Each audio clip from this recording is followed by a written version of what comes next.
decades, the worlds of entertainment and university have mocked fathers and husbands. They've been portrayed as dumb and oppressive when they seek to lead. Men have been shamed for even imagining that the Apostle Paul might have been onto something when he said men are called to be fathers. And what it means to be a man is to be called to be a father, either biologically or by adoption or spiritually, a spiritual father. Welcome to the Acton Vault Podcast, a product of the Acton Institute for the Study of Religion and Liberty. I'm Gabriel Jaja, producer. That was Dr. Gerald McDermott speaking on the degradation of masculinity in our culture today and why it's so needed now more than ever. McDermott addresses the important issue of the state of public virtue and what might be done to restore it in his address at Acton's Reclaiming the West Public Spirit and Public Virtue event in Washington, D.C. on December 6, 2017. You can find additional resources in the show notes of this episode, as well as previous episodes on our website at acton.org/podcast. If you like this program, you can help us reach even more listeners by sharing it with a friend and leaving us a 5-star review on Apple Podcasts. We welcome your comments as well. Acton Vault is available on Apple Podcasts, Google Podcasts, and Spotify.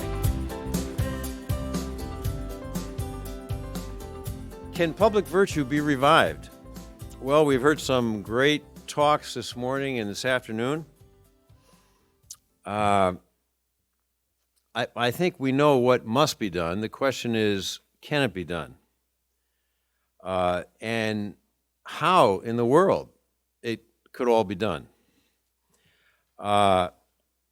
Or is this conference merely an academic exercise shuffling the lounge chairs on the deck of the Titanic? I think we risk that danger if we neglect a cultural connection that we mentioned in passing today, but which is far more important than I think we might have realized. Now, to be provocative, let me put it like this. Our republic is failing because of a failure of masculinity. Not machoism, not chauvinism, but the classical and biblical conception of man as a servant leader. Soft churches have driven men away, and they have helped perpetuate a culture of feeling that undermines classical notions of manhood.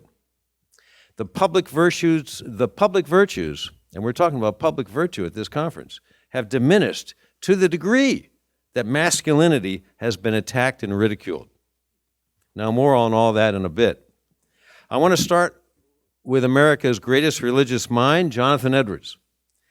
The 73-volume Yale critical edition of his works suggests his stature as the greatest theologian of the Americas ever, and it's not just me saying that, and the most influential American philosopher before the 20th century. But his analysis of human psychology and his philosophy of history can help us, I think about how the Titanic can be saved from going down.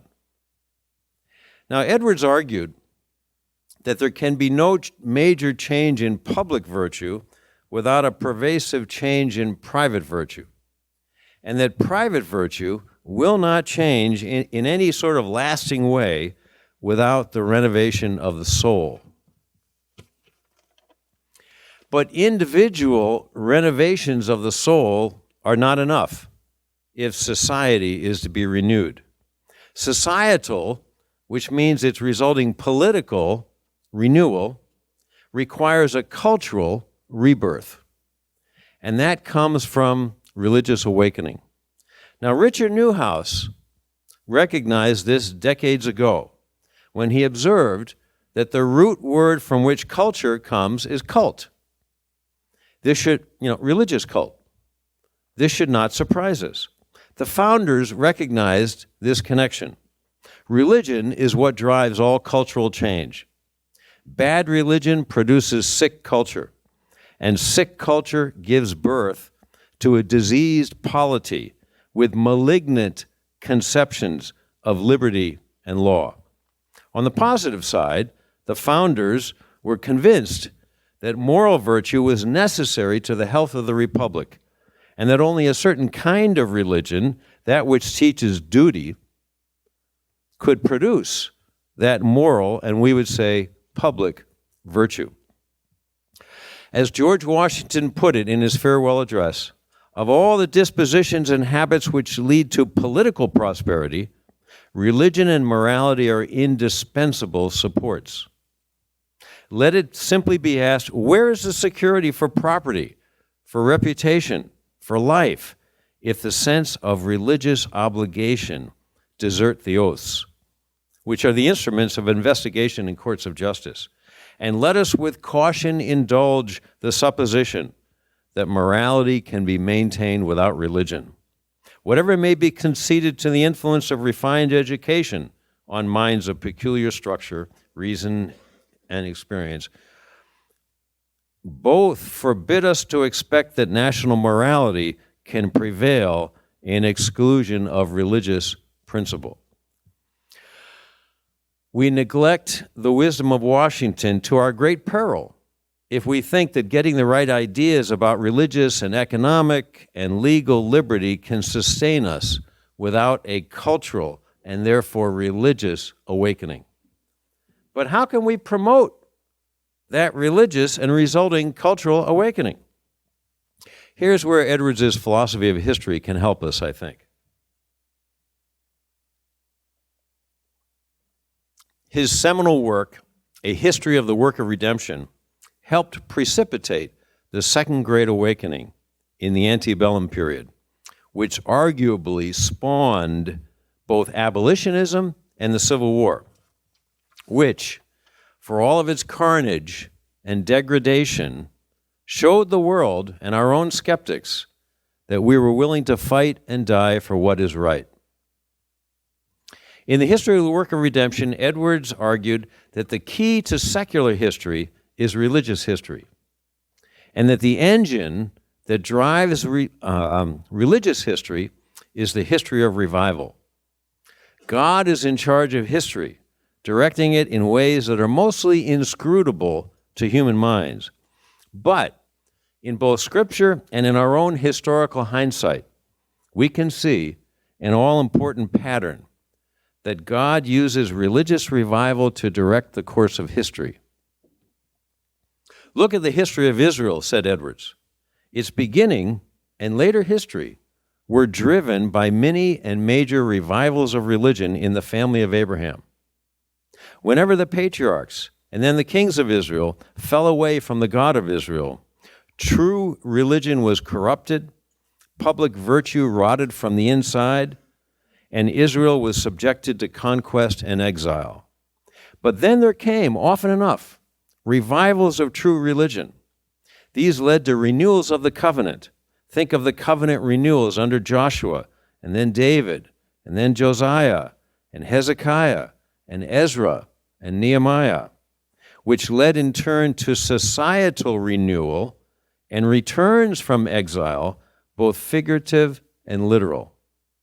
In each case, religious renewal came before and was necessary to the renewal of moral and cultural virtue, which in turn led to public virtue.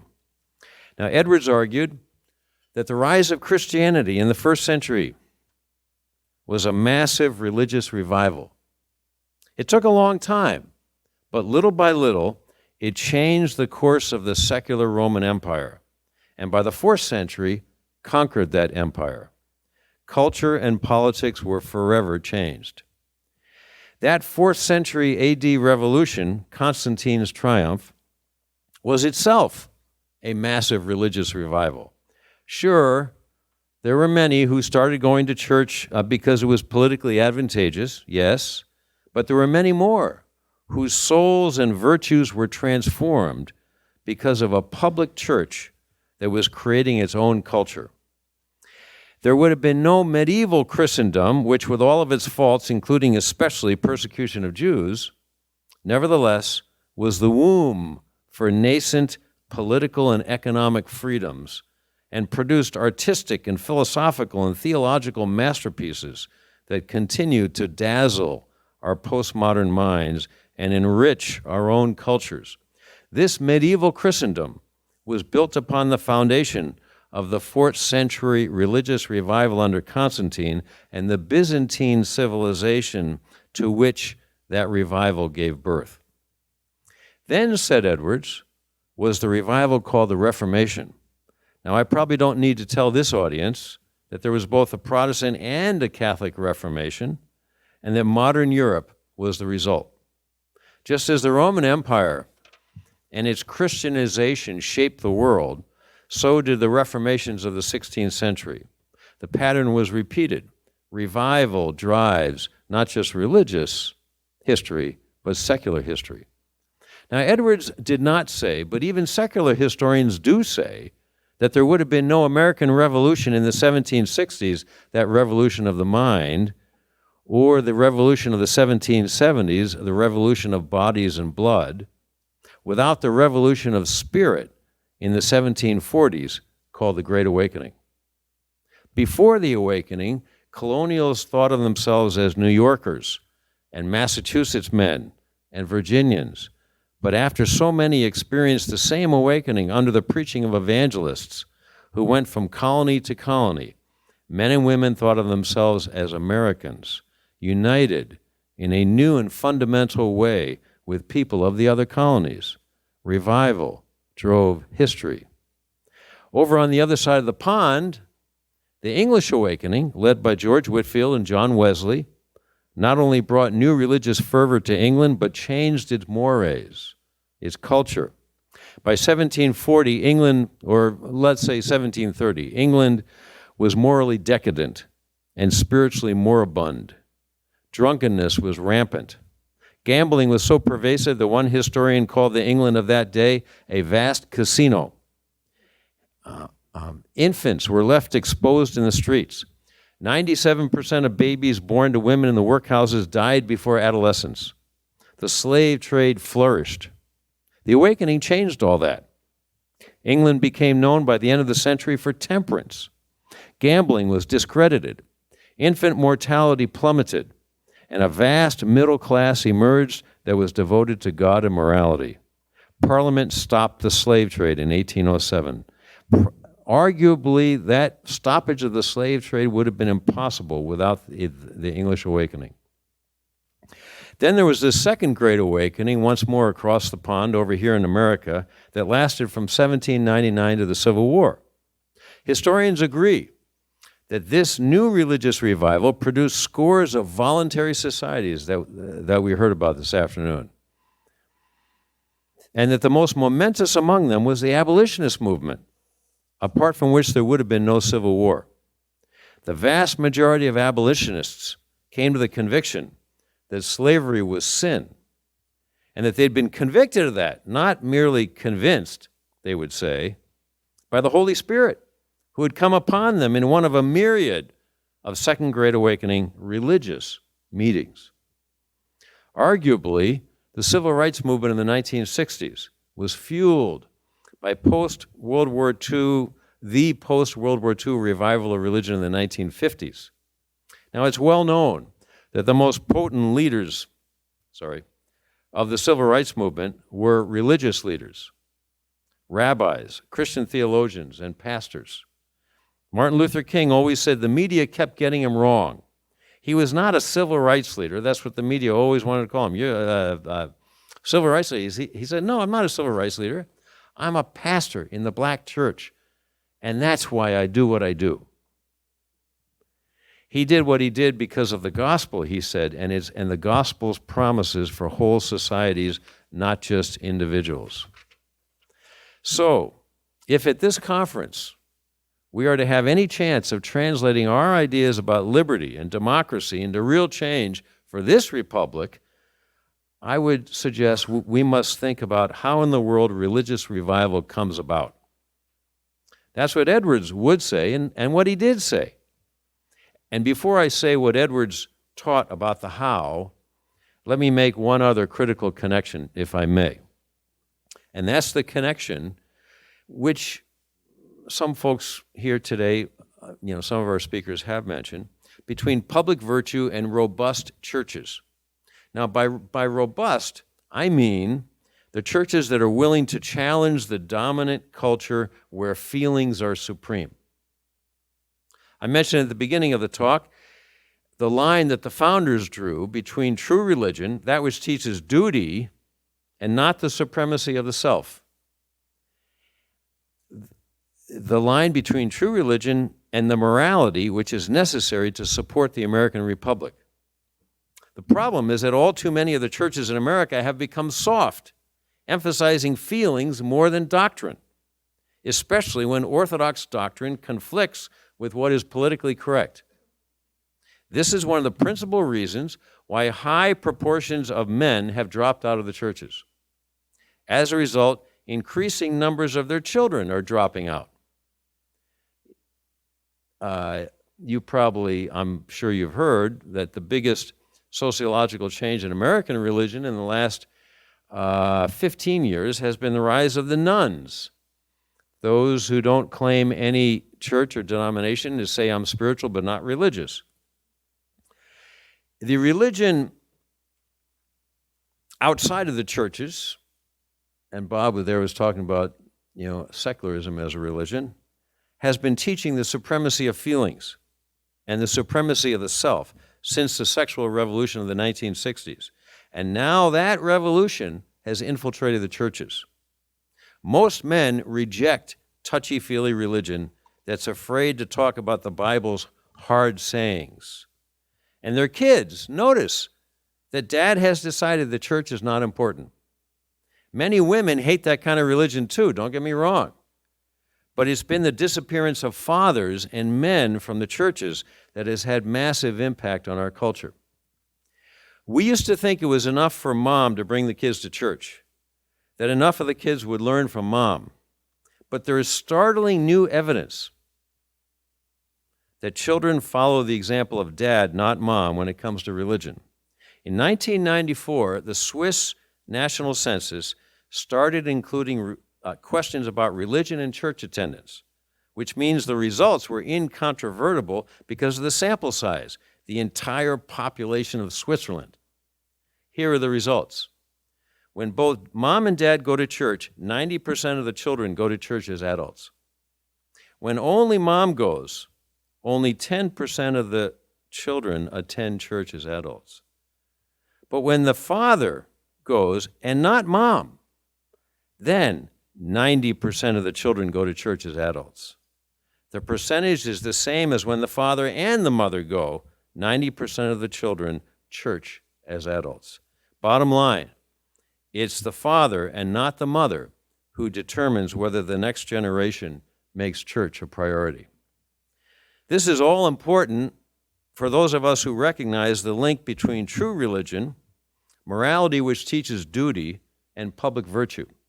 As Anglican vicar Robbie Lowe has put it, you cannot feminize the church and keep the men. And you cannot keep the children if you don't keep the men. By feminized churches, he means churches that drive men away by preaching a soft gospel. Now, feminization is a good thing when we're talking about the development of girls and the maturity of women. Men need feminine women, and so do the churches and society need feminine women. But when emasculated liturgy, gender-free Bibles, and fatherless flocks suggest to men that masculinity is a bad thing, most men don't want to go back to church. Somewhere deep inside, most men connect with a masculinity that sees its God-given duty to sacrifice for the greater good of the well-being of women and children, their survival of their nation, and the protection of truth. Now, of course, women are also called to sacrifice for the good of family and church and society, but in different ways. For decades, the worlds of entertainment and university have mocked fathers and husbands. They've been portrayed as dumb and oppressive when they seek to lead. Men have been shamed for even imagining that the Apostle Paul might have been onto something when he said men are called to be fathers, that what it means to be a man is to be called to be a father, either biologically or by adoption or spiritually, a spiritual father. And they're also called to be heads of their homes, the Apostle Paul says. And that men are called to be leaders of the church, I would argue, is what the Apostle Paul says. Most men resonate with that, but they're too afraid to say it in this culture. Most men know that they're not supposed to lord it over their wives and children, that headship doesn't mean that male leaders are to serve in humility, and they're willing to serve strong female leaders in the state and at the office. But they resonate with Orthodox Jews and with Roman Catholics and Eastern Orthodox and conservative Protestants who connect a godly masculinity with leadership in the home and sanctuary. Now, for millennia, most cultures have agreed with what Thomas Aquinas taught back in the 13th century, that men are not being true men, but instead they're effeminate men. Now, this is Thomas Aquinas speaking. When they refuse to detach themselves from sensory pleasures to endure the pain of pursuing something greater than themselves. Now that's in his Summa Theologica 2:2, question 138. Today, the sensory pleasures include food, sex, and video games. Men who reject chastity and pursue promiscuous sex, either with another body or virtually through porn, are therefore not true men. They fail to be truly masculine.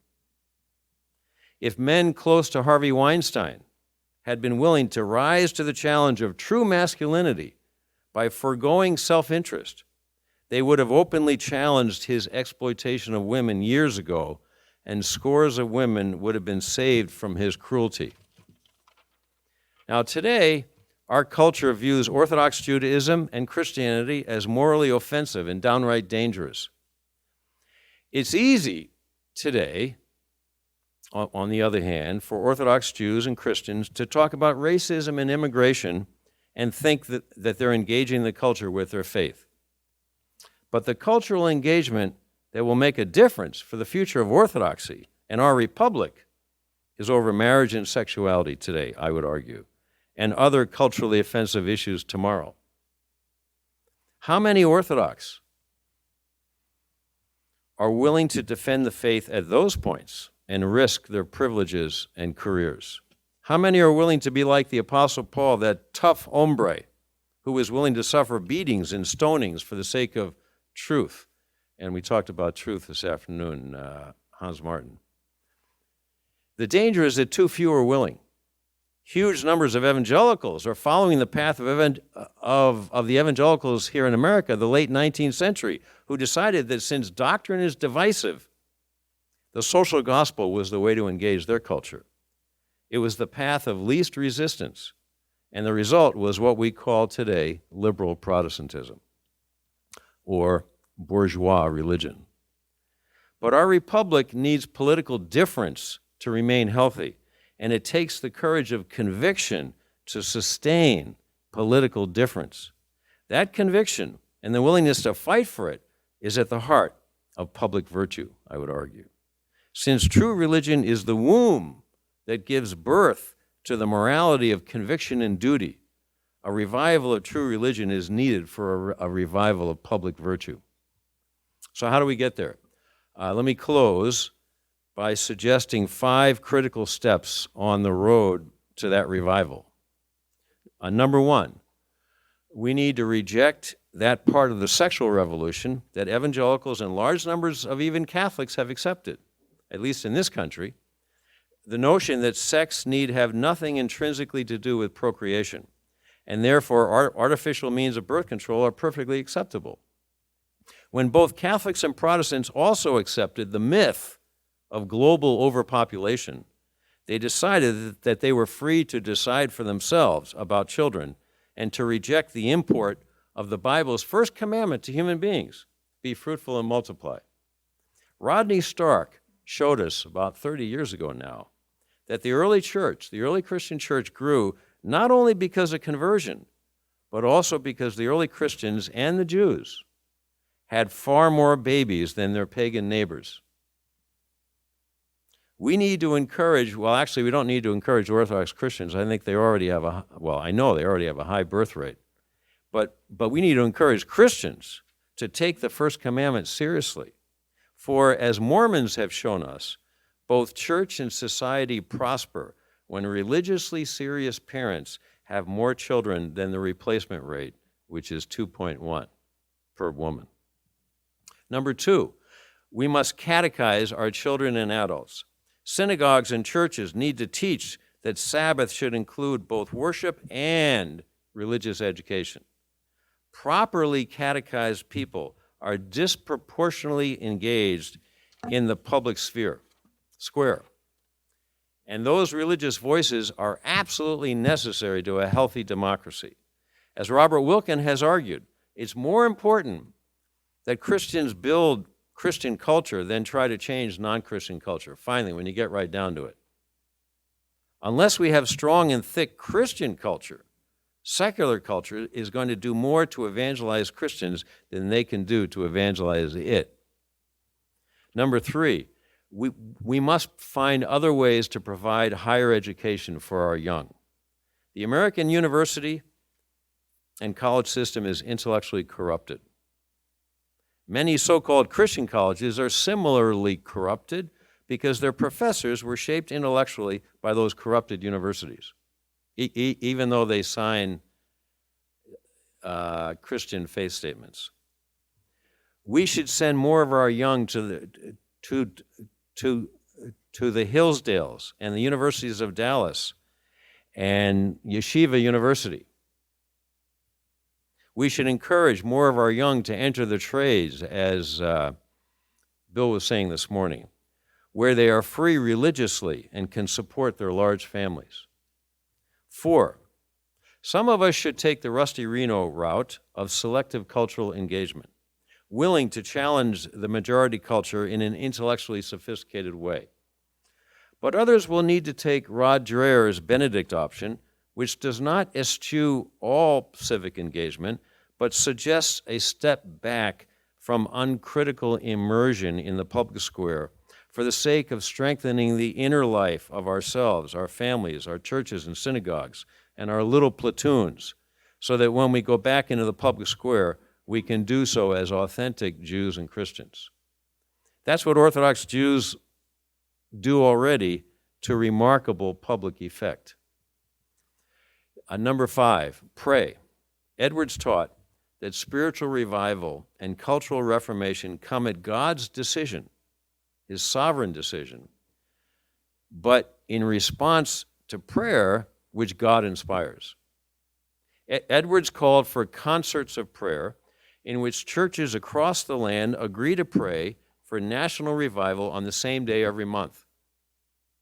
He said that widespread disgust, and I think most of us are disgusted by the state of the church and nation, are signs that the Spirit is moving. So it's good to be disgusted. That's a Holy Spirit consciousness. I don't want to say feeling. What Christians then need to do is to agree to pray in concert for revival. This is what Christians did after the American Revolution, when American Christianity was at a low ebb, as Rodney Stark has also shown. Revival broke out in 1799, and the rest is history. The Second Great Awakening changed America forever. Let us pray for a new awakening. Thank you.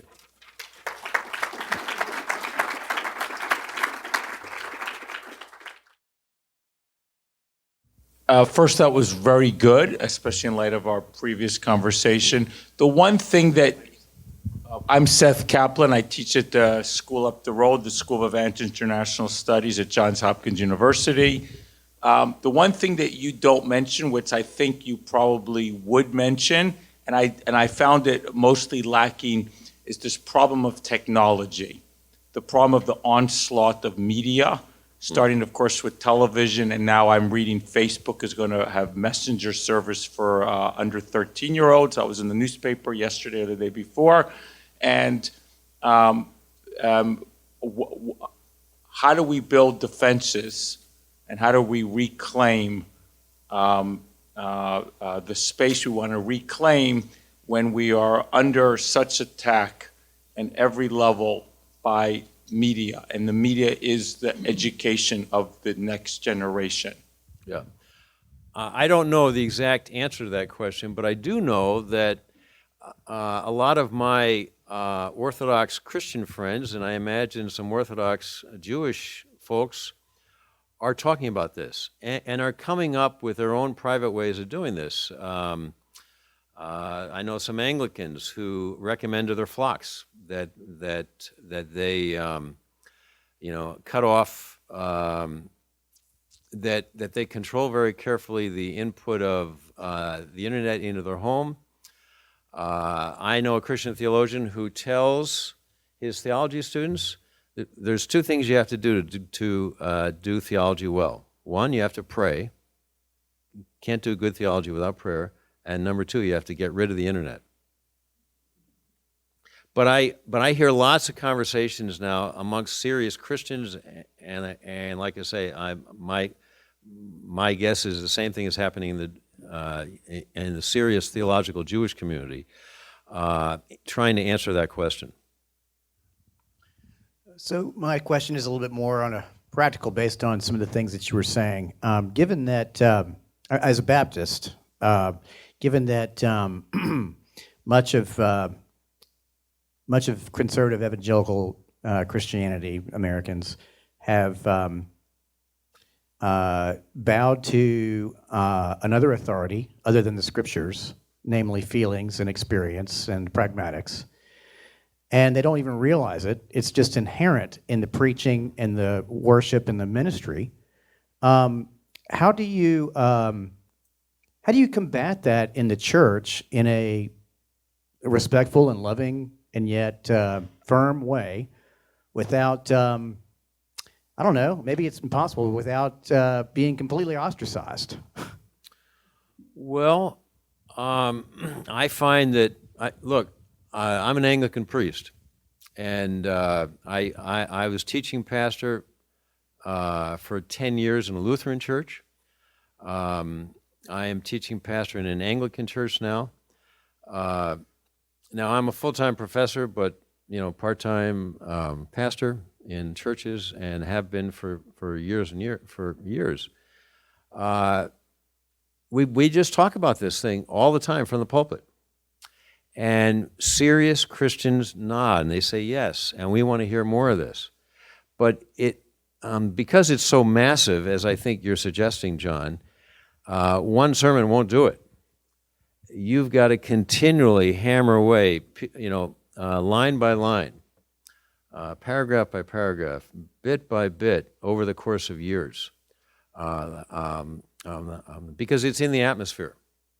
The supremacy of the self, the supremacy of feelings, over where religion has been so internalized that it's all about what I feel, rather than something outside of me. Now, we Jews and Christians, we believe that God is a God of revelation. He has come from outside of us to reveal himself to us through the history of Israel and Torah. For Christians also, we agree with that, but we say also through Jesus and the church. So God comes from outside of us, and in my tradition, through the liturgy and the sacraments, from outside of us. And this is so foreign to the modern Christian mind, which is all about God inside of me, which you could say is a Gnostic conception. So the pastors, the priests that I've worked with, we work on this all the time. God comes to us. God's a God of history. The God of Israel is a God of history who works in history outside of us. It doesn't matter what I think. It doesn't matter what I feel. God is working in history despite me. And the question is whether I'm going to catch up to him. How you doing? I'm Sean Riley. Sean. I want to defend you real quick on the manliness point. I think if you look at the whole question of today has been on virtue. If you look at the etymology of virtue, it means manliness from the Latin, right? So I think it's important, and piggybacking off of what you just said now, I think that one of the ways to reconnect men to the church is through the liturgy. And the reason why that is because I was raised in a non-denominational, sort of a motivist church. I'm now a Catholic. Why? Because I experienced, the way that I experienced church was necessarily a motivist. And if I didn't get that emotion, I felt sort of bad about myself. Yeah. And so but I realized in returning to liturgy that the sacraments work objectively. It doesn't matter whether I feel it or not. I mean, hopefully I do, and I should, and so forth. I should respond to it, of course, but not always. And the sacraments work objectively in that sense. So I think liturgy and a return to kind of some kind of sacramental view of the world can help to reconnect that. So that's my statement, but comments would be welcome too.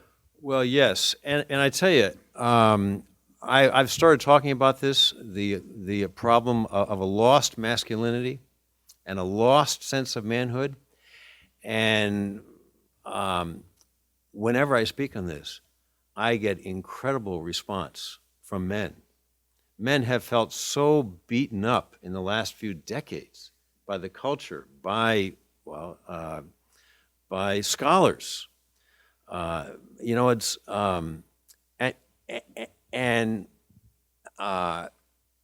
to have someone say that it's not bad to be masculine. It's not bad to think of yourself that God has called you to be a leader in your home. Now, that doesn't mean that you make all the decisions. It doesn't mean that you dominate the home. It means you take spiritual leadership of your home. You pray for your wife and kids every day. You make sure your wife and kids get to worship and education on the Sabbath. That's what it means to be. That's what it means to be a spiritual leader. And so many men say, "Oh, wow, I never realized that. Whoa, yeah, I can do that. Ah, yeah." And men don't know how to be men. And I think this is a pervasive cultural problem. What kind of social pathologies do we have in our society today from fatherless young men, fatherless young women? Most of our social pathologies would plummet to almost insignificance if men stood up and became fathers, if men became true men. Michael Maybach. Thanks, Jerry. Excellent talk. Thank you. My question is really the problem of equality. I think part of what the attack on masculinity has been the equalization of the two sexes. For example, why is the prayer Our Father? That's the beginning of inequality right there. So how do you, in the Tocquevillian, age of equality, how do we deal with this demand for equality when you're talking about something different than that? Certain things are equal, like equality before the law, and other things are very unequal. Men are fundamentally different from women.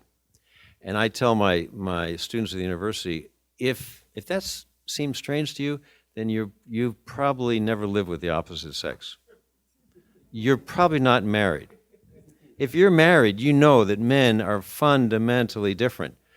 So, the sexual revolution, and particularly a radical kind of feminism, has tried to persuade us that male-female differences are simply because of socialization, simply acculturated.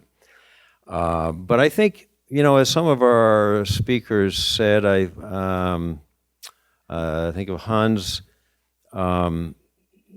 and Alexander, we need to take the long view. Things are starting to fail big time. People are seeing, our generation is starting to see that the easy answers we've been getting from our university professors, and hey, I've been a college and a university professor for 30 years. The easy answers that we've been getting from the sexual revolution fundamentally don't work. And I find that whereas 5 years ago, even talking about the need for more masculinity, the need for men to be men, would get me called immediately a sexist, not so much anymore. And I see many, many women nodding their heads and say, I wish my husband would get onto this. So our culture is in such a state of ferment and turmoil that I think we can be optimistic. We talked about optimism and pessimism. We can be optimistic about the future as this cultural confusion spreads and people see that what we've been told just is not working. And maybe males and females really are fundamentally different, and maybe that does and should make a difference both in the home and in the synagogue and at church. And that's where things start, in the home and in the sanctuary.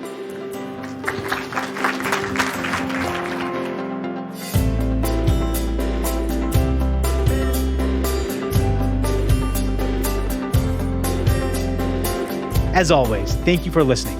Our team loves putting this podcast together for you. It's encouraging to hear from our listeners.